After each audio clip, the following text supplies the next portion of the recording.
कभी सोचा है कि एक ही कंप्यूटर पर एक ही वक्त में विंडोज, मैकओएस और लाइनक्स तीनों एक साथ कैसे चल सकते हैं? सुनने में ये किसी जादू जैसा लगता है ना? पर ये कोई जादू नहीं है। ये तो कंप्यूटर साइंस का एक बहुत ही पावरफुल, एक बहुत ही फंडामेंटल कॉन्सेप्ट है। और इस सवाल का जवाब छिपा है एक कमाल की टेक्नोलॉजी में जिसे हम कहते हैं वर्चुअलाइजेशन। तो आज की इस चर्चा में हम वर्चुअल मशीनों या वीएम्स की दुनिया में गहराई से उतरने वाले हैं, जो इस पूरी टेक्नोलॉजी की नींव है। तो हमारा सफर कुछ ऐसा रहेगा। हम शुरू करेंगे ये समझने से कि एक वर्चुअल मशीन आखिर होती क्या है। फिर हम देखेंगे कि ये इतनी पावरफुल क्यों है और ये काम कैसे करती है। हम हाइपरवाइजर्स के बारे में जानेंगे, देखेंगे कि ओएस के कोर कंपोनेंट्स कैसे वर्चुअलाइज्ड होते हैं, और आखिर में कुछ रियल वर्ल्ड एग्जाम्पल्स भी देखेंगे। तो चलिए सबसे बुनियादी सवाल से शुरू करते हैं। ये वर्चुअल मशीन आखिर है क्या भला? असल में इसका पूरा कॉन्सेप्ट एक बहुत ही क्लेवर इल्यूजन, एक भ्रम पैदा करने पर आधारित है।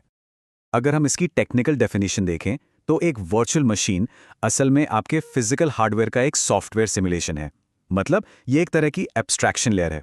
सोचिए एक ऐसी परत जो एक बिल्कुल अलग थलग, एकदम आइसोलेटेड एनवायरनमेंट बना देती है, और इसी एनवायरनमेंट के अंदर एक पूरा का पूरा ऑपरेटिंग सिस्टम चल सकता है, जिसे हम कहते हैं गेस्ट ओएस। अब मजे की बात यह है कि इस गेस्ट ओएस को लगता है कि उसके पास अपना खुद का सीपीयू है, अपनी रैम है, अपनी स्टोरेज है। उसे पता ही नहीं होता कि असल में तो वो असली मशीन के रिसोर्सेज को दूसरों के साथ शेयर कर रहा है। ये सच्चाई उससे पूरी तरह छुपी रहती है। वैसे ये कोई नई टेक्नोलॉजी नहीं है। इसकी जड़ें 1960 के दशक तक जाती हैं, जब महंगे मेनफ्रेम कंप्यूटर्स के रिसोर्सेज को कई यूजर्स में बांटने के लिए इसे बनाया गया था। फिर 90s और 2000s में जब सर्वर्स आम हो गए तो ये टेक्नोलॉजी सर्वर कंसोलिडेशन के लिए फिर से जिंदा हो गई, और इसी ने आज की क्लाउड कंप्यूटिंग क्रांति की नींव रखी। तो सवाल उठता है कि हम ये सब करते ही क्यों हैं? मतलब वर्चुअल मशीनों को इस्तेमाल करने के पीछे असली मोटिवेशन क्या है? जवाब है वो जबरदस्त पावर जो वर्चुअलाइजेशन हमें देता है। इसके फायदे बहुत जबरदस्त हैं। पहला तो है सर्वर कंसोलिडेशन, मतलब एक ही फिजिकल सर्वर पर कई वर्चुअल सर्वर चलाना, जिससे सीधे सीधे हार्डवेयर, बिजली और जगह की बचत होती है। डेवलपर्स के लिए ये किसी वरदान से कम नहीं। उन्हें टेस्टिंग के लिए एकदम सेफ, आइसोलेटेड सैंडबॉक्सेस मिल जाते हैं, जहां कोई बगी ऐप पूरे सिस्टम को क्रैश नहीं कर सकता। और तो और ये पुराने सॉफ्टवेयर चलाने की मुश्किल भी हल कर देता है। और स्नैपशॉट जैसी चीजें तो गेम चेंजर हैं। आप किसी भी पल में मशीन की पूरी स्टेट को सेव कर सकते हैं और जब चाहें एक क्लिक में वापस उसी स्टेट पर आ सकते हैं। चलिए अब थोड़ा और टेक्निकल होते हैं। ये समझने की कोशिश करते हैं कि पर्दे के पीछे आखिर होता क्या है। वो कौन से बिल्डिंग ब्लॉक्स हैं जो इस जादू को हकीकत में बदलते हैं। इस पूरी कहानी का जो हीरो है वो है हाइपरवाइजर। इसे वर्चुअल मशीन मॉनिटर या वीएमएम भी कहते हैं। ये सॉफ्टवेयर की एक लेयर है जो या तो सीधे हार्डवेयर पर चलती है या फिर किसी होस्ट ऑपरेटिंग सिस्टम के ऊपर। इसका बस एक ही काम है, फिजिकल रिसोर्सेज को मैनेज करना और उन्हें अलग अलग वर्चुअल मशीनों में बांटना। आप इसे हार्डवेयर रिसोर्सेज का ट्रैफिक पुलिस समझ सकते हैं। तो सवाल यह है कि हाइपरवाइजर ये कंट्रोल बनाए कैसे रखता है। इसका जो कोर मैकेनिज्म है उसे कहते हैं ट्रैप एंड एम्यूलेट। अब इसे समझिए। जब भी कोई गेस्ट ओएस कोई प्रिविलेज्ड इंस्ट्रक्शन चलाने की कोशिश करता है, प्रिविलेज्ड मतलब कोई ऐसा कमांड जो सीधे हार्डवेयर से बात करे या सिस्टम को अफेक्ट कर सकता हो, तो सीपीयू क्या करता है? वो उस इंस्ट्रक्शन को सीधे चलाने की जगह उसे ट्रैप कर लेता है, मतलब पकड़ लेता है। ठीक उसी वक्त सीपीयू गेस्ट ओएस को रोक देता है और कंट्रोल हैंडओवर कर देता है हाइपरवाइजर को। अब हाइपरवाइजर उस इंस्ट्रक्शन को देखता है, जांचता है और फिर गेस्ट की तरफ से बिल्कुल सेफली उस कमांड का जो काम था वो पूरा करता है। इसी को एम्यूलेट करना कहते हैं। और काम होते ही कंट्रोल वापस गेस्ट ओएस को दे दिया जाता है। और सबसे कमाल की बात, गेस्ट ओएस को कानो कान खबर तक नहीं होती कि उसे बीच में रोका गया था। अब ये जानना भी जरूरी है कि सारे हाइपरवाइजर एक जैसे नहीं होते। इन्हें मोटे तौर पर दो तरह की कैटेगरीज में बांटा जाता है, और ये फर्क समझना बहुत जरूरी है। पहले हैं टाइप 1 हाइपरवाइजर, जिन्हें बेयर मेटल भी कहते हैं। ये सीधे फिजिकल हार्डवेयर पर इंस्टॉल होते हैं और खुद ही मशीन के मेन ऑपरेटिंग सिस्टम की तरह काम करते हैं। हार्डवेयर तक इनकी सीधी पहुंच होती है, इसलिए ये बहुत एफिशिएंट और सिक्योर होते हैं। यही वजह है कि बड़े बड़े डेटा सेंटर्स में यही इस्तेमाल होते हैं, जैसे VMware ESXi या KVM। दूसरी तरफ हैं टाइप 2 हाइपरवाइजर। ये आपके रेगुलर ऑपरेटिंग सिस्टम जैसे विंडोज या मैक ओएस के ऊपर एक नॉर्मल एप्लीकेशन की तरह चलते हैं।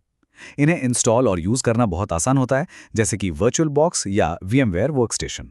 लेकिन क्योंकि इनके और हार्डवेयर के बीच में एक और OS की लेयर होती है, तो इनकी परफॉर्मेंस थोड़ी कम होती है। ठीक है, तो अब थोड़ा और गहरे जाके देखते हैं कि हाइपरवाइजर कंप्यूटर के 3 सबसे जरूरी हिस्सों CPU, मेमोरी और इनपुट आउटपुट को आखिर वर्चुअलाइज करता कैसे है। देखिए, CPU वर्चुअलाइजेशन सिर्फ ट्रैपिंग तक ही सीमित नहीं है। हाइपरवाइजर एक तरह से मेटा शेड्यूलर का भी काम करता है। वो ये तय करता है कि किस वर्चुअल मशीन को किस समय फिजिकल CPU इस्तेमाल करने को मिलेगा। पहले यह परफॉर्मेंस के लिहाज से एक बड़ी चुनौती थी, लेकिन शुक्र है आज के मॉडर्न CPUs में हार्डवेयर लेवल सपोर्ट होता है, जैसे इंटेल का VTX या AMD का AMD V, जो इस ट्रैप एंड एम्यूलेट प्रोसेस को बहुत ज्यादा तेज बना देते हैं। अब बात करते हैं मेमोरी की। हाइपरवाइजर हर VM को फिजिकल रैम का एक हिस्सा दे देता है, लेकिन यहां सबसे बड़ी चुनौती है आइसोलेशन, मतलब ये पक्का करना कि कोई एक VM दूसरे की मेमोरी में न झांक सके। इसके लिए वो शैडो पेज टेबल्स जैसी टेक्निक्स का इस्तेमाल करता है। आसान भाषा में, हर VM के लिए हाइपरवाइजर एक छिपा हुआ मैप बनाकर रखता है, जो गेस्ट OS के वर्चुअल मेमोरी एड्रेस को असली फिजिकल मेमोरी एड्रेस में ट्रांसलेट करता है। ये पक्का करता है कि कोई भी VM गलती से भी या जानबूझकर किसी और की मेमोरी को एक्सेस ना कर पाए। सिक्योरिटी के लिए ये बेहद जरूरी है। और फिर आता है IO यानी इनपुट आउटपुट वर्चुअलाइजेशन, जो शायद सबसे मुश्किल काम है। सोचिए, जब कोई गेस्ट OS प्रिंट करने या नेटवर्क से कनेक्ट करने की कोशिश करता है, तो हाइपरवाइजर को हर उस रिक्वेस्ट को बीच में रोकना पड़ता है और फिर उसे असली हार्डवेयर की भाषा में ट्रांसलेट करना पड़ता है। मतलब वो हर तरह के हार्डवेयर के लिए एक यूनिवर्सल ट्रांसलेटर की तरह काम करता है।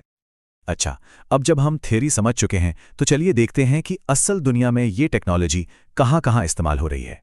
यकीनन आपने इनमें से कुछ नाम जरूर सुने होंगे। डेटा सेंटर और बड़ी कंपनियों के दुनिया में VMware का दबदबा है। KVM, क्योंकि वो लाइनक्स कर्नेल में ही बना है, लाइनक्स बेस्ड वर्चुअलाइजेशन के लिए एक बहुत पावरफुल चॉइस है। Zen एक और ओपन सोर्स हैवीवेट है, जो दुनिया के कई बड़े क्लाउड प्रोवाइडर्स को पावर देता है।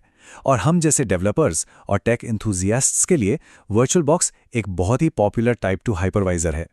भले ही इन सब के काम करने का तरीका थोड़ा अलग हो, पर इन सब के पीछे वही फंडामेंटल प्रिंसिपल्स हैं जो हमने आज डिस्कस किए। तो चलिए आज की सारी बातचीत को फटाफट से समेटते हैं और जो सबसे जरूरी बातें हैं उन्हें एक बार फिर से याद कर लेते हैं। तो हमने ये सीखा कि वर्चुअल मशीनें असल में हार्डवेयर का एक एब्स्ट्रैक्शन बनाकर एक भ्रम पैदा करती हैं। ये सब मुमकिन होता है हाइपरवाइजर की वजह से, जो ट्रैप एंड एम्यूलेट तकनीक का इस्तेमाल करता है।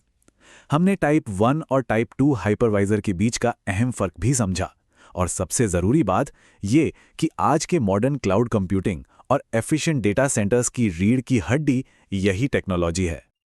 और आखिर में मैं एक सवाल के साथ इस चर्चा को समाप्त करना चाहूँगा।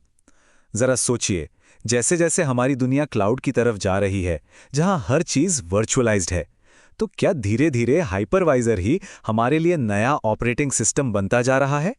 इस पर सोचिएगा ज़रूर।